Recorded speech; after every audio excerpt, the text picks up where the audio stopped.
voilà, créer une application de télévision connectée en 10 points. Merci Jean, je crois que ça fait la 5e fois que tu la vois. J'espère que tu l'as comprise maintenant. Mais l'idée surtout d'être le plus didactique possible. Et donc n'hésitez pas à m'interrompre si vous ne comprenez pas quelque chose. En fait, la présentation sera en 3 parties. Première partie, une présentation rapide de Doctrine, juste pour comprendre d'où on vient et pourquoi on pense être légitime sur cette présentation. Donc comment vous expliquer comment développer une application télé connectée au sens large. Une deuxième partie pour mieux expliquer le parc. On a parlé de télé connectée, de FAI, de HbbTV. Donc comment se repérer un petit peu dans tout ça et mieux comprendre si vous développez une application pour la télévision, où est-ce que vous allez pouvoir l'exploiter.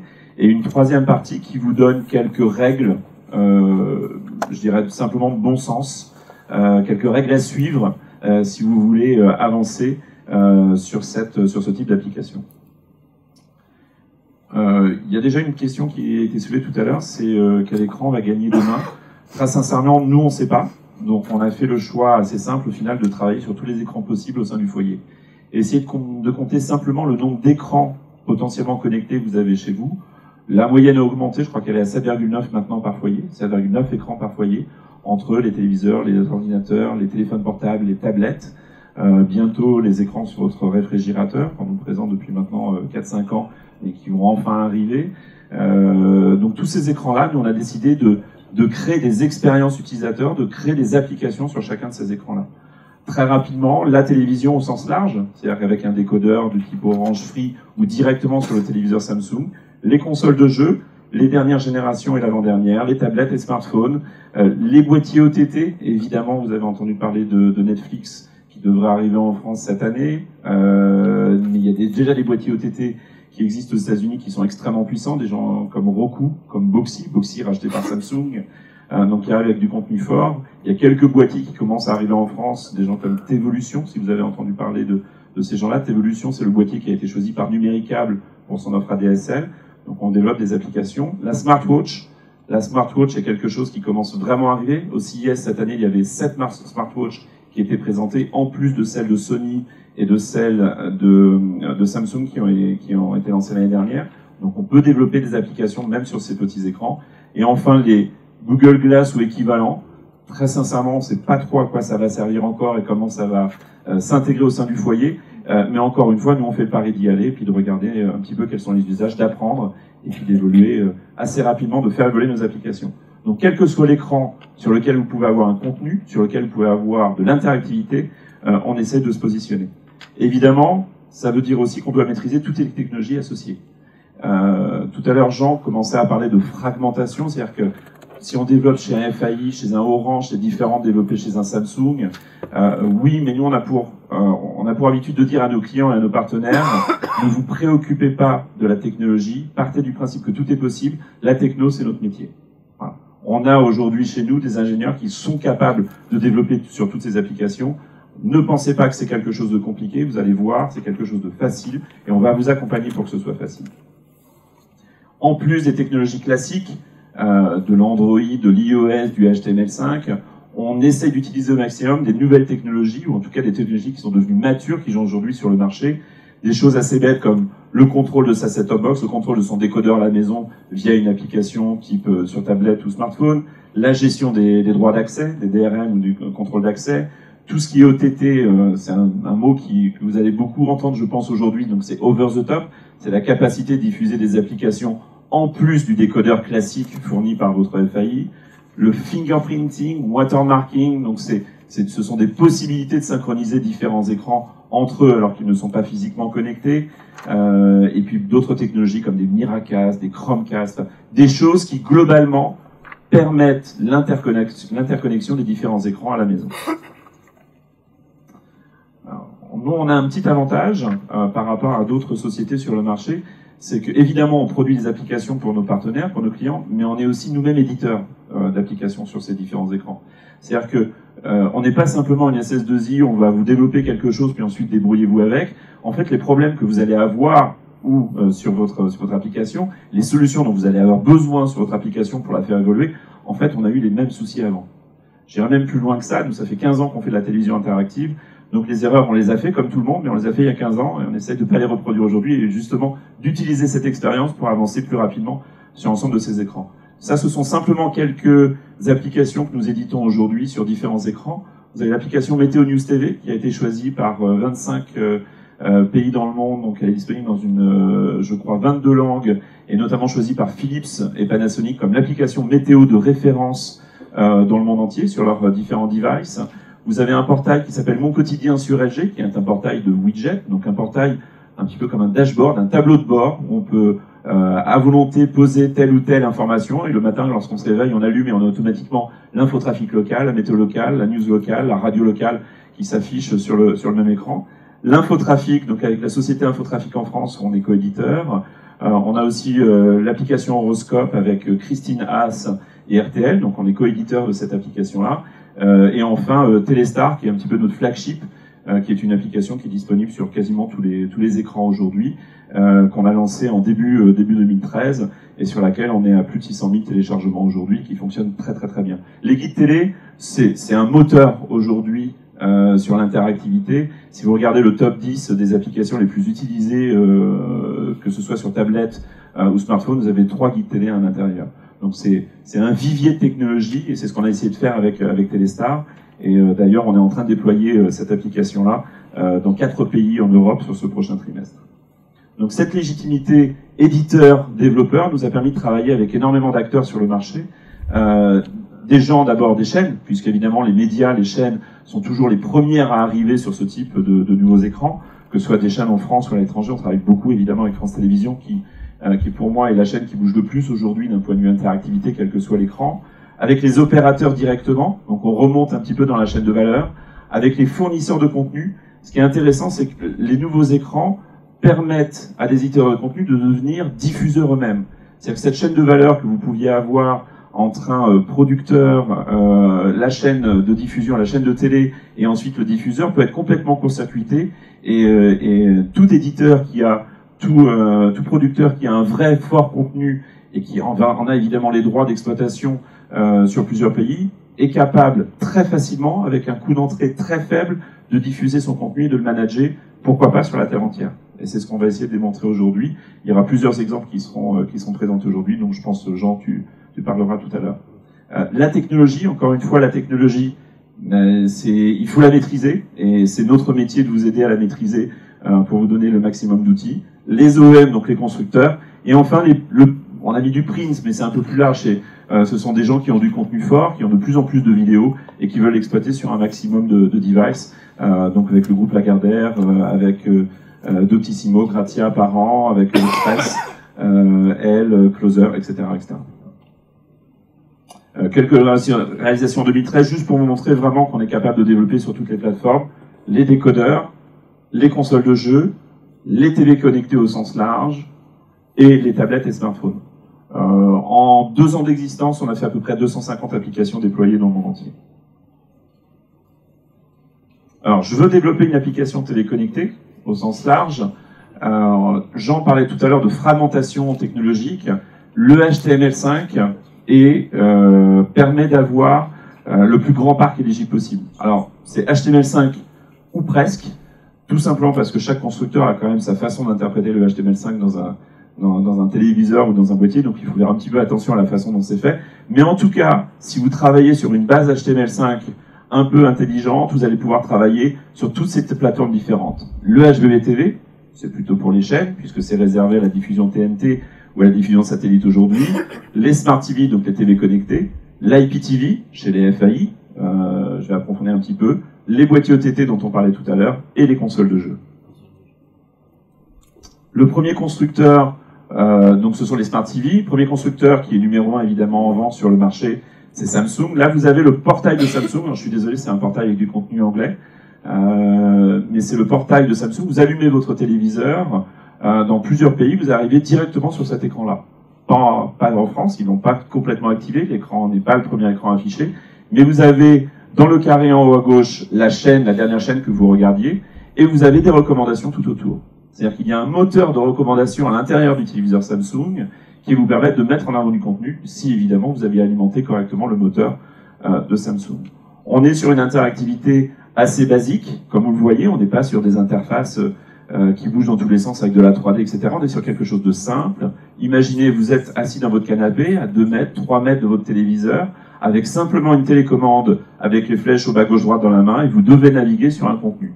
Minimum de texte, maximum d'images, maximum de vidéos, et une architecture de l'écran extrêmement visible. Samsung a sorti au CES, donc il y a 15 jours, a présenté sa nouvelle télécommande, qui en fait copie la télécommande d'LG. Vous allez pouvoir bouger sur votre télé, comme avec une télécommande de Wii. Donc là, on se retrouve sur le portail de LG, le numéro 2 en termes de Smart TV vendu en France. Vous voyez une petite flèche sur le BBC Player. En fait, c'est un pointeur que vous pouvez déplacer à l'écran et donc aller sélectionner un petit peu ce que vous voulez sur l'écran de télé. En haut à gauche, toujours la vidéo, une petite pub en dessous pour présenter une application ou un contenu. Sur le côté, vous avez ce qui s'appelle les cartes. Donc, ce sont des cartes d'applications, c'est l'App Store, ce sont les applications mises en avant par LG. Et sur le bas, vous avez une barre My Apps, qui en fait est une barre d'applications qui sera disponible à la demande à l'utilisateur, que vous regardiez du TF1, du France TV ou la chaîne parlementaire. À tout moment, vous pouvez appuyer sur une touche qui va vous donner un accès direct à toutes les applications que vous avez mises dans vos favoris. C'est-à-dire, lancer une application météo, lancer une application de news, ça se fait simplement en 2 clics, quel que soit l'endroit où vous êtes à l'intérieur de la chaîne. Que vous regardiez la télévision via la TNT ou via un décodeur FAI. Sony, le 3e sur le marché aujourd'hui pour les Smart TV, ça c'est leur portail de 2013. Ils ont un nouveau portail qui arrive en 2014, mais qui est au final assez proche. Pour parler un tout petit peu technique, ils ont intégré l'Opera Store, c'est-à-dire des applications qui sont aussi disponibles avec le browser Opera, mais ils ont leur propre portail, et donc ils mettent en avant de la même façon soit des contenus directement sur la partie vidéo, soit des applications que l'on voit ici. Comme vous le voyez, on est encore sur ces technos-là, sur des portails un peu vieillots, c'est-à-dire qu'on n'a pas d'informations sur le premier niveau du portail. On a simplement des logos. Si je veux voir ce qu'il y a sur YouTube, je suis obligé d'aller cliquer sur YouTube. Je n'ai pas, par exemple, la dernière vidéo YouTube qui fait le buzz en ce moment directement disponible ici. Donc moi j'appelle ça un menu CompuServe. Donc dans les années 90, on est simplement sur une liste de logos. Il faut rentrer à l'intérieur pour avoir du contenu. Et une fois que j'ai terminé, je le ressors et je relance. Ça, c'est quelque chose qui commence à être cassé sur les nouveaux modèles 2014 qui ont été présentés la semaine dernière et qui seront disponibles en avril 2014 et en octobre 2014. Là, on est chez Philips. On a déjà un contenu un petit peu plus chaud simplement grâce à la météo. J'en parlais tout à l'heure. Donc en haut à droite, ça c'est le portail principal avec la vidéo en haut à gauche. Et en haut à droite, votre téléviseur se géolocalise automatiquement et vous propose le temps à 3h, 6h, 9h, un jour, 2 jours. Et si vous cliquez dessus, vous aurez une vision globale de la météo avec un accès direct à l'application. Donc c'est plus vers ce genre de choses qu'on commence à arriver avec des dashboards, des portails complètement intégrés. Ça c'est le portail 2013. Le portail 2014 est encore plus sur la base de widgets. Alors, j'aurais pu évidemment détailler tous les constructeurs, mais on est un petit peu toujours sur le même moule. Là, j'ai pris uniquement les 4 plus forts sur le marché, ce qui vous permet d'avoir une vision globale. On est ensuite chez les FAI, c'est-à-dire développer une application, elle sera disponible sur les Smart TV, si vous signez un contrat de référencement avec chaque constructeur, mais on ne va pas se le cacher, l'audience forte en France, et c'est une exception en France, ce sont chez les FAI, ce sont les opérateurs IPTV. SFR a été parmi les premiers à avoir un App Store avec peu d'applications, une douzaine d'applications à peu près, mais a été pionnier. Toujours sur une base HTML5, on peut travailler donc sur ce type de plateforme et donc accéder aux applications par l'intermédiaire de la mosaïque principale. Là, je ne vous ai affiché que la dernière boîte de SFR, que le dernier décodeur de SFR, qui est le décodeur Evolution, mais sur déjà la précédente boîte qui est toujours disponible sur le marché, le précédent décodeur, vous avez aussi accès aux applications. Orange a lancé son store sur la Livebox Play en janvier de l'année dernière. Donc je parlais d'SFR, on est sur une douzaine d'applications à peu près. Orange y a lancé en janvier et a aujourd'hui une 50aine d'applications. Vous pouvez accéder à l'ensemble de ces chaînes sur cet opérateur. C'est un opérateur, vous achetez simplement soit une carte que vous glissez dans votre téléviseur avec la parabole derrière, soit directement un décodeur FranceSat et vous pouvez recevoir le contenu. Ce sont les premiers à sortir un App Store sur le satellite avec la technologie HbbTV, la technologie qui est réservée à la TNT normalement. Et on a aujourd'hui, l'offre commerciale est lancée en janvier donc, de cette année, et on a déjà une dizaine d'applications qui sont intégrées sur ce portail, plus les applications des chaînes France Télévisions, TF1, Arte, donc ils sont aussi directement accessibles sur ce portail. Je ne parle pas des autres FAI, des gens comme Free, par exemple, où l'App Store est encore assez fermé, difficile de développer des applications et peu d'applications sont disponibles chez eux. Numéricable a pour l'instant porté en interne 2 applications, notamment YouTube Leanback, donc une application YouTube complètement intégrée, mais c'est quelque chose qui va vraiment ouvrir dans les 3 mois à venir. Donc on peut imaginer une rapidité de déploiement à la Orange, donc 50 applications, 50 places à prendre dans leur portail dans l'année à venir.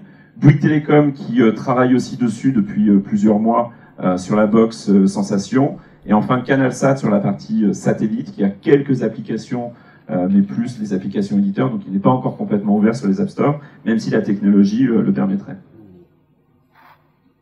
HBB TV, donc c'est le protocole de diffusion de l'interactivité par la TNT en mode hybride. Là, vous avez le portail TV augmenté de France Télévisions, mais je laisserai Philippe en parler tout à l'heure, je crois qu'il a une vidéo. C'est assez réservé aux chaînes. En tant que producteur, si vous travaillez avec une chaîne, vous pouvez rajouter un contenu HBB TV en deal avec la chaîne, mais c'est vraiment quelque chose de réservé aux chaînes ayant une fréquence TNT en France. Les consoles de jeux, il faut savoir que le plus grand parc d'objets connectés à la télé dans le monde entier, ce sont les consoles de jeux. Sur la Xbox 360, la précédente aux États-Unis, les gens passent plus de 50% de leur temps à faire autre chose que du jeu. Donc à écouter de la musique, à regarder des films, à regarder des news. Donc on n'est pas sur une concentration core gamer, donc des jeux purs. On est vraiment sur quelque chose d'ouvert sur la plateforme multimédia. Sur la PS4, c'est un petit peu différent puisque c'est un positionnement marketing plus core gamer et pourtant il y a quand même des applications dessus. On a déployé dès la sortie de la PS4, donc au mois de novembre en France, l'application Filbo TV sur la PS4 avec protection des contenus et une navigation complète du catalogue pour la SVOD, pour la VOD par abonnement. Donc ça fait partie des cibles potentielles de vos applications. Et enfin, les boîtiers OTT. Vous avez au milieu une Google TV de Sony. Vous avez au bout, alors c'est la Netgear, mais en fait c'est le boîtier de la Tévolution, puisque Netgear c'est le constructeur aux États-Unis et Tévolution l'a choisi. Vous avez de plus en plus de sticks HDMI. Alors le stick HDMI, c'est une petite clé HDMI que vous allez mettre derrière votre téléviseur et qui va être connecté à votre réseau à la maison, qui vous permettre de connecter n'importe quel type de téléviseur. Vous avez le boîtier Apple TV, qui n'est pas complètement ouvert, mais qui, pour certains développeurs dont on fait partie, permet de sortir des applications. En France, simplement, la seule application française étant Canal+, Canal+ Infinity. Il est difficile de dire si les boîtiers OTT vont vraiment faire une percée en France, tout simplement parce qu'encore une fois, l'IPTV est omniprésent sur le marché français. Aux États-Unis, on appelle ça... les boîtiers OTT permettent de se désabonner du câble classique pour avoir des contenus moins chers. Netflix, dont on parlait tout à l'heure, a vraiment fait pousser le marché de l'OTT aux États-Unis, et on achète un boîtier, non pas parce qu'il s'appelle Roku ou Boxy, mais on achète un boîtier parce qu'il y a Netflix à l'intérieur. Netflix ou des applications comme Hulu, qui représentent la VOD. L'autre point vraiment différent qu'il y a aux US par rapport à la France, c'est qu'en France, la catch-up, la télévision de rattrapage, est gratuite. Aux États-Unis et dans la plupart des pays, elle est payante. Alors, est-ce que c'est M6, est-ce que c'est France Télévisions ou TF1 qui a donné un petit peu trop rapidement la catch-up gratuite? Ce qui est certain, c'est que ça fausse un petit peu le marché, et la SVOD, c'est pour ça qu'elle a du mal à décoller réellement en France comparé aux autres pays. En tout cas, Netflix pousse le marché. L'autre point pour pouvoir faire une application interactive, c'est évidemment la télécommande. On peut faire une application simplement avec des touches au bas, gauche, droite, OK. Maintenant, il existe une télécommande LG depuis 2012 maintenant, qui va vous permettre de pointer, j'en parlais tout à l'heure, de naviguer avec les mouvements à l'intérieur de votre écran, de reconnaître des gestures, ça marche un peu moins bien, mais on peut imaginer, faites un Z simplement pour aller sur la chaîne Eurosport, par exemple. C'est quelque chose qui est possible, mais pas utilisé. La reconnaissance vocale, ça c'est vraiment très important. Quel que soit l'endroit où vous êtes à l'intérieur de votre téléviseur, vous prenez votre télécommande, vous dites météo, et il va vous référencer les contenus météo disponibles. Qu'ils soient à l'intérieur de l'EPG, c'est-à-dire le programme météo sur France Télévisions ce soir à 19h45, ou que ce soit la vidéo, la météo à la demande à l'intérieur de l'application Météo News, ou l'application ou une vidéo météo disponible sur YouTube. Donc la reconnaissance vocale fonctionne extrêmement bien. Et enfin, une roue à l'intérieur de la télécommande qui permet de naviguer très rapidement à l'intérieur des listes, donc de faire tourner les listes rapidement, puisque évidemment, lorsqu'on a un catalogue VOD, c'est assez compliqué de se balader. Cette nouvelle télécommande a été quasiment entièrement copiée par Samsung cette année, donc c'est vraiment la nouvelle génération de télécommande qu'on aura avec tous les téléviseurs. Sur LG, sur les modèles de 2013, d'ailleurs, vous n'avez que cette télécommande qui est offerte. Donc il n'y a plus de boutons de numéros ou ce genre de choses, on est sur une douzaine de boutons disponibles, volume, mute, chaîne, micro, télécommande virtuelle et navigation au bas gauche droite OK. Voilà. On est sur vraiment très peu de télécommandes. Très de boutons sur la télécommande. Comment concevoir une application? L'idée, c'est de vous donner simplement, encore une fois, quelques guides, quelques règles qui vous permettront d'avancer plus vite. D'abord, la première chose, pourquoi être sur la télévision connectée? Est-ce que c'est pour être en avance de phase? Avec quel contenu? Avec qui? Avec quel constructeur? Avec des FAI, des consoles de jeux, ou les constructeurs directement, l'ensemble des constructeurs? Ou est-ce que c'est uniquement en France? Aujourd'hui, si vous signez avec un Samsung, potentiellement, vous êtes disponible dans le monde entier. Si vous avez les droits sur votre contenu dans le monde entier, vous pouvez le faire. C'est ce qu'on a fait avec Météo News. Météo News, en simplement 4 mois, on a été diffusé dans 22 pays. Voilà. Donc on peut aller très vite à partir du moment où vous êtes capable de signer avec la bonne personne. Et enfin, quand? L'idée, évidemment, c'est de profiter du support qu'on peut avoir chez les constructeurs d'un point de vue de promotion. Donc, est-ce qu'il vaut mieux lancer en avril au moment des nouveaux téléviseurs, juste avant Noël, au moment où on achète beaucoup de téléviseurs? Donc, il faut travailler globalement sur qu'est-ce que vous voulez faire sur cet écran-là. Et c'est des choses que l'on fait avec la plupart de nos clients. Ensuite, chaque écran est différent. Vous avez peut-être déjà développé en interne une application mobile. Vous vous dites, ça s'est très bien passé, ça m'a coûté vraiment pas cher, je suis sûr que je vais arriver à le faire sur la télé. Oui, je pense que techniquement, tout le monde peut y arriver. C'est un petit peu plus compliqué d'un point de vue interface utilisateur, ça ne s'invente pas. Un téléviseur qui est situé à 2,50 m, ça n'est pas une tablette qui est située sur ses genoux. Alors évidemment, on dit comme ça paraît un petit peu idiot, mais je peux vous assurer que je pourrais vous montrer beaucoup d'applications où les gens n'ont pas pensé à ça. Et on se retrouve avec des pages et des pages de texte à lire sur sa télévision à 2,50 m. C'est juste impossible. Donc il faut imaginer l'interactivité sur un écran de télé et imaginer vraiment se projeter dans le canapé et regarder quel va être l'usage derrière. Je vous donne quelque chose d'assez simple. Faites simplement le test, de façon aussi basique que ça. Et il y a beaucoup d'applications qui ne passent pas ce test-là, je n'arrive pas à naviguer.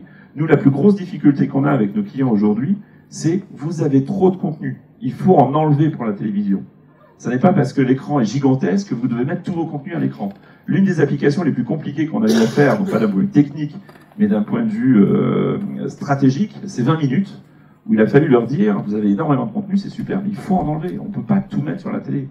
Et même les diaporamas, c'est compliqué sur un téléviseur. On a besoin d'un environnement vidéo. Il ne faut pas non plus prendre la télé juste pour une tête de gondole, juste pour une vision de ce que vous pourriez avoir sur un autre écran. Il faut que ce soit un usage particulier, mais vraiment penser télévision. C'est pas parce que ça devient interactif, c'est une grosse tablette, ça reste de la télévision. Vos spectateurs ne sont pas experts. Encore une fois, lorsqu'on est assis dans le canapé, on n'a surtout pas envie de lire un manuel d'emploi de telle ou telle application. Quand j'arrive sur l'écran, ça doit me paraître limpide. Je ne me pose même pas de questions, je dois naviguer simplement à l'intérieur de mon application. Et il ne faut surtout pas non plus imaginer que comme une tablette par exemple ou comme un smartphone, c'est un choix de l'utilisateur d'aller acheter ce device. Non, le téléviseur, lorsqu'on achète un téléviseur, il y a une chance sur 2 aujourd'hui pour qu'il soit connectable. Donc il y a une chance sur 2 pour chez moi, quelle que soit la personne qui va l'acheter, que ce soit ma grand-mère ou mes enfants, s'ils achètent une télé, il y a une chance sur 2 pour qu'elle soit connectable, donc ils vont accéder à vos applications. Donc il faut offrir une interface compatible avec toutes ces compétences. La télécommande n'est surtout pas un clavier. Alors ça, c'est pas une fausse télécommande, c'est la vraie télécommande Sony d'il y a 2 ans maintenant. C'est un peu chargé. Et je peux vous assurer que lorsque vous regardez la télé le soir dans le noir, ben, on voit plus beaucoup de boutons dessus. Et simplement pour zapper, ça devient un petit peu compliqué. Donc n'imaginez pas que c'est un écran d'ordinateur déporté avec un clavier sur les genoux. On est simplement sur une télécommande au bas gauche droite OK ou avec pointeur et ça passera très bien. Alors évidemment, ne pas avoir de clavier, Ça veut dire que c'est difficile de saisir du texte. Donc simplement un login mot de passe à saisir à l'intérieur d'une application, c'est compliqué. Je pense même à Turner qui avait dit moi je vais déclencher des nouveaux abonnés à l'intérieur de mon application. Donc bon, par contre, un nouvel abonné doit me saisir 55 champs, nom, prénom, adresse, code postal, numéro de téléphone, numéro de carte bleue, etc. Lorsqu'on arrive sur un écran comme ça et qu'on a même avec ce type de télécommande, on fuit. Voilà, donc encore une fois, minimiser le nombre de saisies qu'il y a à faire à l'écran et simplement naviguer à l'intérieur de l'application de façon simple. Pensez multi-écran. Depuis tout à l'heure, je vous parle de télévision et de grand écran. Encore une fois, ne vous arrêtez pas à cet écran-là. Travaillez sur la complémentarité des écrans. Ne dupliquez pas une application que vous avez sur tablette, sur télé, mais à l'inverse, travaillez sur comment je peux utiliser en même temps mon application tablette et mon application télé. Vous savez très bien, il y a 3 personnes sur 4, aujourd'hui, je crois que le chiffre c'est 72% sur les dernières études, ils ont un deuxième écran sur les genoux. Donc que ce soit une tablette, un ordinateur ou un téléphone, en même temps qu'ils regardent la télé. Donc il ne faut pas que les applications soient équivalentes, sinon on se retrouve sur un conflit. Ça ne veut pas dire qu'il faut fermer non plus les 2 applications, mais on peut travailler sur la complémentarité. Et la meilleure façon de rendre un téléviseur aujourd'hui connectable, c'est encore de ne pas faire l'interactivité sur le premier écran, mais sur le deuxième écran. Donc nous on a tendance à dire, travaillez sur tous les écrans en même temps, et soyez cohérents sur l'ensemble de vos stratégies. Sur la télé, on a pour habitude de dire qu'on ne cherche pas, on trouve. Ça veut dire quoi? Ça veut dire que si vous avez, par exemple, l'application YouTube sur la télévision, vous n'allez surtout pas arriver sur une barre où on va vous demander de taper un mot-clé et de rechercher une information. Au contraire, on va être sur la proposition, on va être sur du push. Je vais arriver sur un écran qui va déjà me proposer une vidéo, voire même qui va lancer la vidéo automatiquement et qui va ensuite me dire, vous aimez cette vidéo, regardez ces autres vidéos. On va travailler par rebond. Donc, on n'est pas sur la navigation ou de la recherche à l'intérieur d'un catalogue, mais sur la consultation directement de contenu. À vous ou à nous, ensemble, de travailler sur la façon dont on va naviguer d'un contenu à l'autre et dont on va éditorialiser ces contenus. Alors ça, je l'ai déjà dit, on ne lit pas sur une TV, alors j'ai fait exprès de ne pas mettre une vraie application, mais regardez l'application de Figaro. Non, ça fonctionne, voilà, faut éviter simplement le texte à l'écran. Chaque jour est différent. Ça n'est pas parce que c'est une application interactive qu'il ne faut pas qu'il y ait un schedule, une mise à jour, des rendez-vous à l'intérieur de l'application.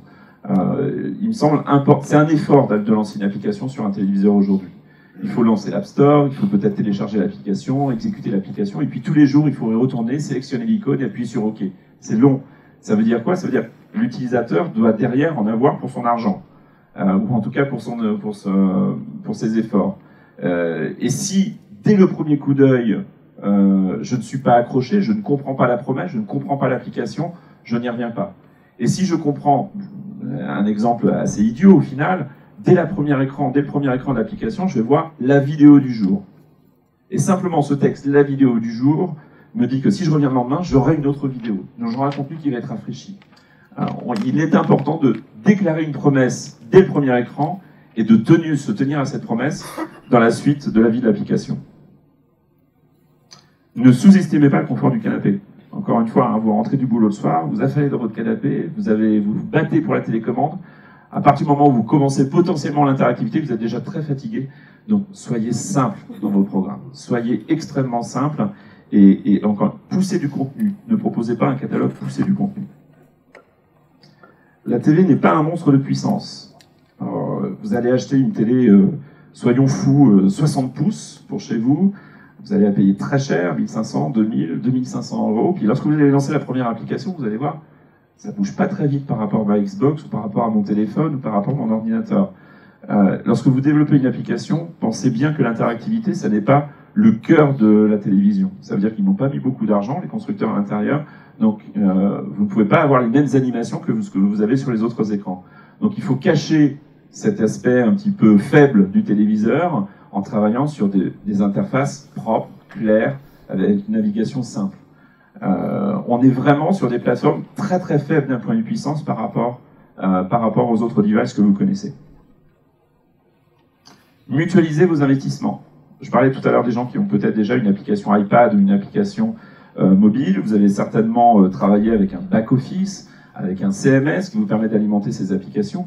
C'est pas parce qu'il y a un nouvel écran sur le marché que vous devez tout refaire. Au contraire, toute l'expérience que vous avez acquis en termes d'éditorialisation, de transformation, de recodage de vos vidéos, vous allez pouvoir réutiliser pour la télévision. On est quand même dans un monde interactif peu fragmenté, à notre goût, d'un point de vue technique, et une vidéo qui est disponible sur smartphone, il n'y a pas de raison qu'elle ne soit pas disponible sur TV, avec extrêmement peu de travail, extrêmement peu de coûts. Donc mutualisez vos développements back-office pour pouvoir alimenter, pourquoi pas même carrément avec le même CMS, les différents téléviseurs, les différents écrans.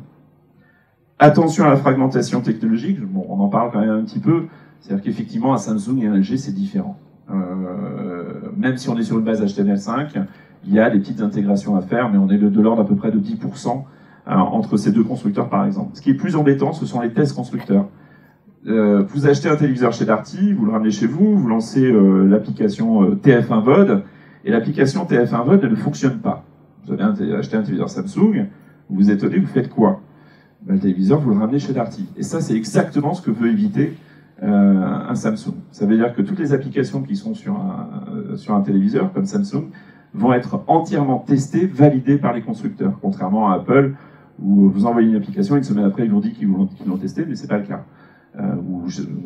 Ou chez Android, où ça se fait en 2 heures, ils vous disent qu'ils l'ont entièrement testé, c'est toujours pas le cas. À la télé, ils les testent, les applications. Ça va même plus loin que ça. Nous, on a lancé l'application 20 minutes il y a 1 an et demi, et 20 minutes a changé de fournisseur de vidéos, et sur la télé, ça s'est pas très bien passé, parce qu'ils ont prévenu personne qu'ils allaient le faire.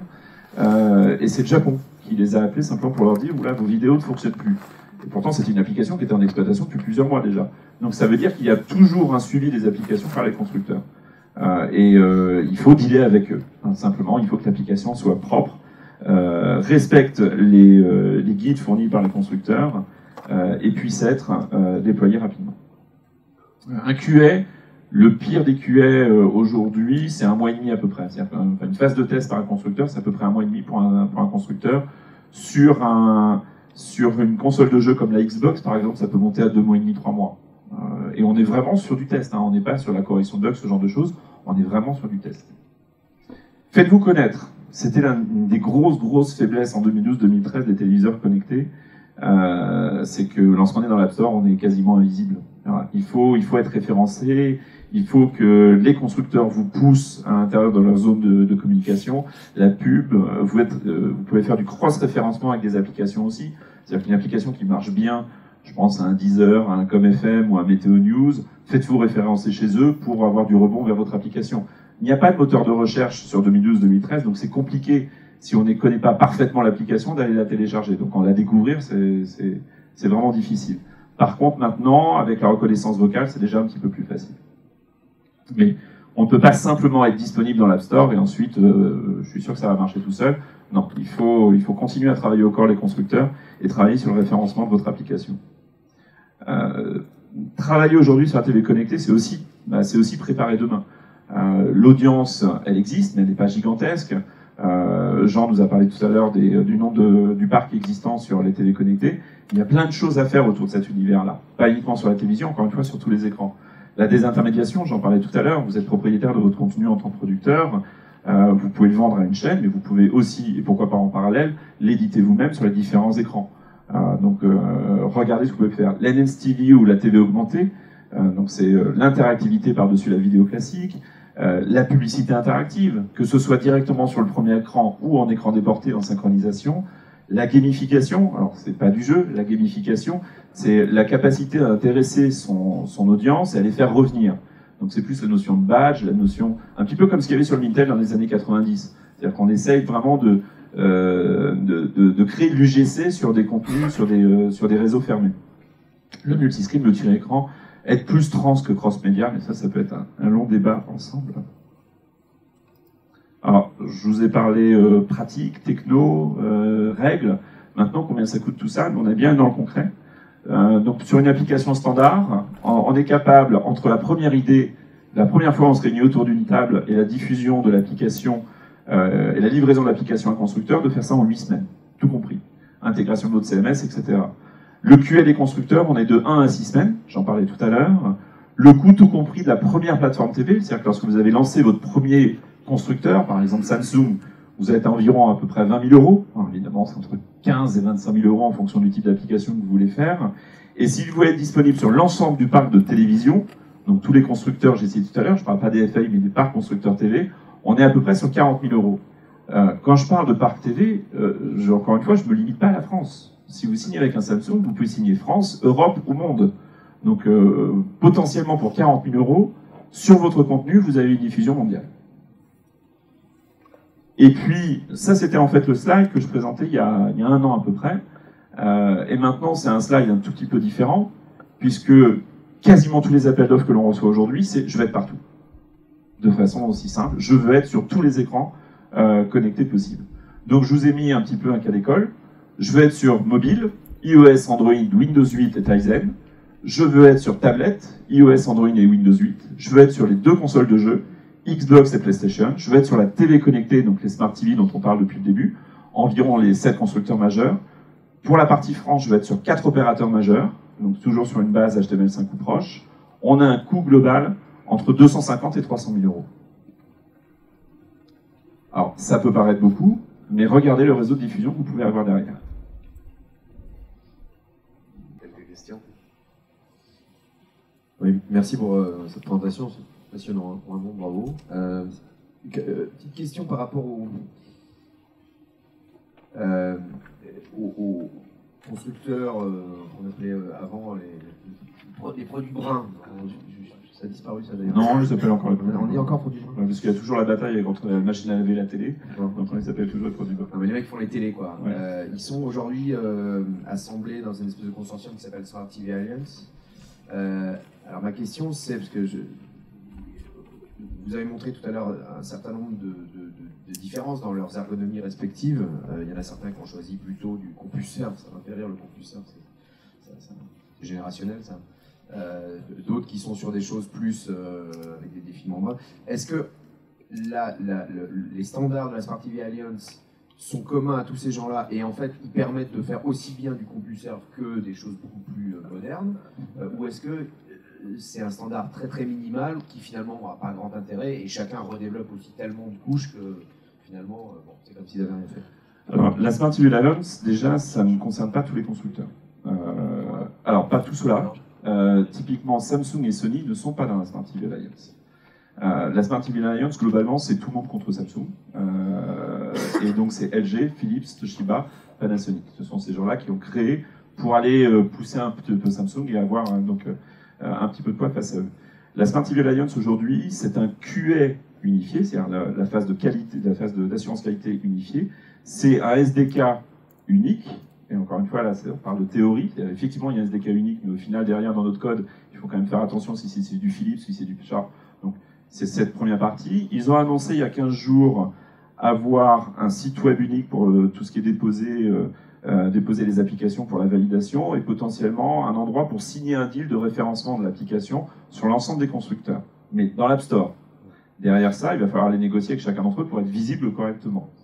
Dans les faits, LG sort des modèles, moteur dans la Smart TV Alliance, sort des modèles qui ne sont plus dans la Smart TV Alliance. C'est-à-dire qu'il y a des modèles qui y sont, il y a des modèles qui n'y sont plus. Donc il y a plusieurs SDK aussi chez LG pour arriver dessus. La Smart TV Alliance, ça concerne les applications. Ça ne concerne pas les App Store pour l'instant. C'est-à-dire que lorsque je suis l'App Store visuel, qui est, alors Sony c'est un mauvais exemple puisqu'il n'en fait pas partie, LG ça c'est son App Store, et Philips c'est l'App Store. Mais à la fin, l'application peut potentiellement être la même. Mais l'App Store est différent. Lorsqu'on parle de moteur de recherche, c'est-à-dire je remonte un petit peu en dehors de l'App Store, et lorsqu'on parle de widget, directement accessible là-dessus, c'est en dehors de la Smart TV Alliance. Ça, c'est spécifique à chaque constructeur. Donc, la Smart TV Alliance, c'était un super message il y a 1 an et demi. Il continue à pousser, voire à même élargir. D'ailleurs, plus que la Smart TV, maintenant c'est la Smart Home. Donc ils essayent de mettre en connexion tous les objets de la maison à l'intérieur de cet univers Smart TV Alliance, ce que je trouve très très bien, mais ça n'est qu'un des chemins. On ne peut pas se dire je vais faire que la Smart TV Alliance et je vais m'en sortir très bien. Voilà. Il y a des acteurs qui n'y sont pas, et même les acteurs qui y sont ont d'autres technos disponibles. Bonjour, Philippe Laurent, magazine Écran Total. Vous avez parlé des coûts de développement. Qu'en est-il du modèle économique? Combien ça rapporte? Comment ça? question qu'on va aborder de toute façon. On va l'aborder tout à l'heure. Nous, aujourd'hui, je vais parler peut-être des types de modèles économiques qu'on a intégrés. On a de la publicité à l'intérieur des applications, principalement basées sur du pré-roll, évidemment pour toutes les applications qui ont de la vidéo. On a aussi de l'abonnement, donc typiquement dans Deezer. L'écran téléconnecté est un écran supplémentaire lorsque vous êtes un abonné Deezer. Donc vous avez accès à vos contenus sur la télévision, sur le mobile, sur l'internet, sur tablette et sur FAI en ayant donc cet écran supplémentaire. On a aussi de la SVOD. On travaille avec Filmo TV, donc c'est un écran supplémentaire, mais on est sur la SVOD, la consommation sur tous les écrans. On a aussi de la VOD, de l'achat à la demande. Et on a aussi, mais sur des cas extrêmement spécifiques, des constructeurs qui sont prêts à payer du contenu pour le mettre en avant directement sur leur portail. Donc, soit en marque blanche, soit en marque propre. Tous ces modèles sont possibles sur le marché. Est-ce que ça rapporte aujourd'hui? Je dirais, est-ce qu'on gagne un peu d'argent? Oui. Est-ce que ça rembourse nos investissements? Non, pas encore. Par contre, quand on voit le ticket initial arriver sur l'ensemble des constructeurs TV à 40 000 € pour un éditeur de contenu, en travaillant un petit peu, moi je connais très peu de médias aussi forts que la télévision au sein du foyer, qui a un ticket d'entrée aussi bas. Maintenant, ça ne veut pas dire qu'il y a un ROI en 6 mois, et dans les temps actuels, il y a même des très grands groupes qui demandent des ROI en 6 mois, donc ils n'y vont pas. Je pense que c'est une erreur. Regardez peut-être ce que vous avez développé sur une application mobile, ce que vous avez dépensé pour l'application mobile ou l'application smartphone. C'est une façon d'amortir déjà vos premiers investissements sur mobile et d'élargir votre part d'utilisateur. Ensuite, d'un point de vue parc éligible, on est quand même sur un parc à croissance à 2 chiffres chaque mois aujourd'hui. Et on le voit, encore une fois, on est branché sur du Google Analytics, hein, donc on voit réellement ce qui se passe derrière. Donc ça commence à devenir intéressant. Maintenant, encore une fois, on ne va pas devenir riche en sortant une application demain de télé connectée. Maintenant, si la télé connectée tient ses promesses, il y aura certainement des choses à faire dans les 2-3 ans. Effectivement, il faut être présent aujourd'hui. On n'aura pas 300 000 applications sur Samsung. Hein. Dans le monde entier, peut-être 400, 500 applications sur Samsung. Donc, il faudrait faire partie de ce marché-là. On est encore sur du walled garden. Donc, un marché protégé par le constructeur, bloqué par le constructeur, contrairement à un Apple ou à un Samsung. Donc, il faut faire partie des premiers entrants, je pense. Parce que, effectivement, le ticket d'entrée technologique de développement, il est extrêmement faible. Alors, que ce soit le ticket à 50 ou même le ticket à 300.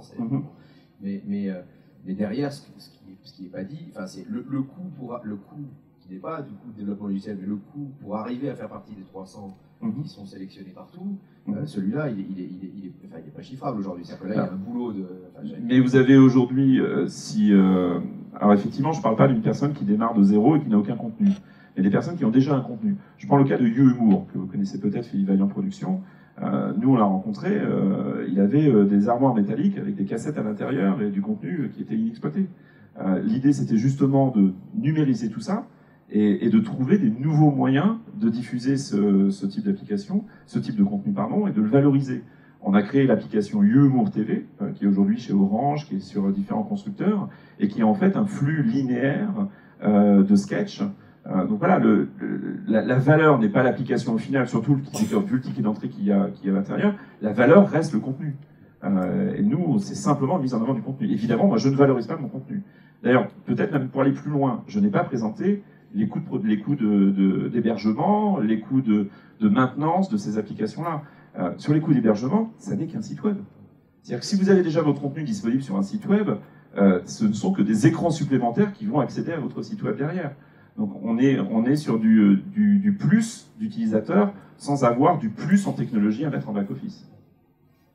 Dans tous les cas, on va, je pense, aborder ces différents points au cours de la table ronde.